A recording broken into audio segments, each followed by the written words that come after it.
2026ರಲ್ಲಿ ಯಾರ್ಯಾರು VAO exam ಬರೀಬೇಕು ಅಂತ ಇದ್ದೀರಾ, ಹಾಗೆ VAO ಆಗಬೇಕು ಅಂತ ಕನಸನ್ನು ಕಂಡಿದ್ದೀರಾ, ಅವ್ರಿಗೆಲ್ಲರಿಗೋಸ್ಕರ ಈ ಒಂದು ಯೂಟ್ಯೂಬ್ ಚಾನಲಲ್ಲಿ ಫ್ರೀಯಾಗಿ ನಿಮಗೆ ನಾನು ಕ್ಲಾಸನ್ನು ಮಾಡ್ತಾ ಇರ್ತೀನಿ. ಹಾಗಾಗಿ ನಮ್ಮ ಒಂದು ಯೂಟ್ಯೂಬ್ ಚಾನಲ್ನ ಸಬ್ಸ್ಕ್ರೈಬ್ ಆಗಿ, ದಿನಾಲೂ ಸಹ ನಿಮಗೆ ವಿಡಿಯೋಸ್ಗಳು ಬರ್ತಾ ಇರುತ್ತೆ, ನೋಡಿ ಹಾಗೆ ಓದಿ ನೀವು ಸಹ VAO ಆಗಿ.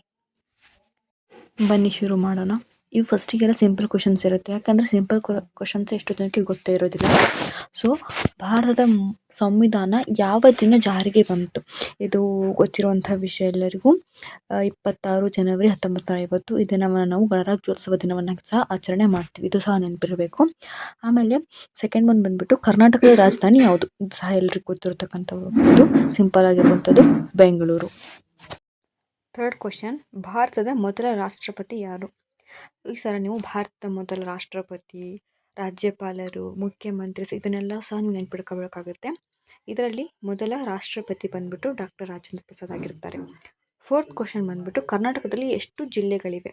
ಎಲ್ಲರೂ ಏನು ಹಾಕ್ಬಿಡ್ತಾರೆ ಅಂದರೆ 30 ಅಂತ ಹಾಕಿದ್ರೆ, ಆ್ಯಕ್ಚುಲಿ 31, ವಿಜಯನಗರ ಅನ್ನೋದು ಸಹ ಜಿಲ್ಲೆ ಅಂತ ಹೇಳಿ ಮಾಡಿದ್ದಾರೆ.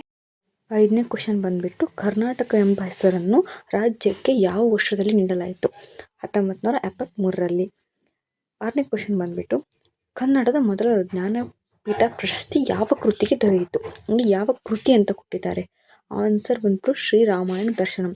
ಈ ಶ್ರೀರಾಮಾಯಣ ದರ್ಶನಂ ಬರೆದವರು ಯಾರು ಅಂತಲೂ ಕೇಳ್ಬೋದು, ಕುವೆಂಪು ಆಗಿರ್ತಾನೆ.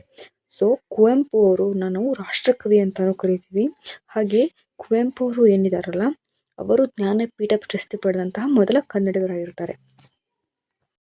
7ನೇ ಕ್ವಶನ್, ಗದುಗಿನ ವೀರನಾರಾಯಣ ಎಂದು ಯಾರನ್ನು ಕರೆಯುತ್ತಾರೆ? ಗದುಗಿನ ವೀರನಾರಾಯಣ ಅಂತ ಹೇಳಿಬಿಟ್ಟು ನಾವು ಕುಮಾರವ್ಯಾಸರನ್ನ ಕರೀತಾರೆ. 8ನೇ ಕ್ವಶನ್, ವಚನ ಸಾಹಿತ್ಯದ ಪಿತಾಮಹ ಯಾರು? ಬಸವಣ್ಣ. ವಚನದಲ್ಲಿಯೇ ಬಹಳಷ್ಟು ಪ್ರಸಿದ್ಧಿ ಪಡೆದವನು ಯಾರು? ಬಸವಣ್ಣ. ಅವನಿಗೆ ವಚನ ಸಾಹಿತ್ಯ ಪಿತಾಮಹ ಅಂತೇಳಿ ಕರೀತಾರೆ. 9ನೇ ಕ್ವಶನ್, ಭಾರತೀಯ ರಾಷ್ಟ್ರೀಯ ಕಾಂಗ್ರೆಸ್ INC ಯಾವ ವರ್ಷದಲ್ಲಿ ಸ್ಥಾಪನೆ ಆಯಿತು? ಸ್ಥಾಪನೆ ಆಗಿದ್ದು 1885ರಲ್ಲಿ. ಆಮೇಲೆ 10ನೇ ಕ್ವಶನ್ ಬಂದ್ಬಿಟ್ಟು ಭಾರತೀಯ ರಾಷ್ಟ್ರೀಯ ಕಾಂಗ್ರೆಸ್ನ ಮೊದಲ ಅಧ್ಯಕ್ಷರು ಯಾರು? ಮೊದಲ ಅಧ್ಯಕ್ಷರು WC ಬ್ಯಾನರ್ಜಿ ಅವರು ಆಗಿರ್ತಾರೆ. ಮತ್ತಷ್ಟು ಕ್ವಶನ್ ಆನ್ಸರ್ಗಳೊಂದಿಗೆ ನಾಳೆ ಬರ್ತೀನಿ. ಅಲ್ಲಿವರೆಗೂ ನಮ್ಮ ಚಾನಲನ್ನು ಸಬ್ಸ್ಕ್ರೈಬ್ ಮಾಡಿ, ಲೈಕ್ ಮಾಡಿ ಮತ್ತು ನಿಮ್ಮ ಅನಿಸಿಕೆಯನ್ನು ಕಮೆಂಟ್ ಮಾಡಿ. ನಿಮಗೆ ಯಾವ ರೀತಿಯಾಗಿರ್ತಕ್ಕಂಥ ವಿಡಿಯೋ ಬೇಕು ಅನ್ನೋದನ್ನು ಕಮೆಂಟ್ ಮಾಡಿ. ಅದೇ ಥರ ನಾನು ವಿಡಿಯೋನ ಮಾಡ್ತಾ ಇರ್ತೀನಿ. ಸೊ ನನಗೆ ಸಪೋರ್ಟ್ ಮಾಡಿ. Thank you for watching.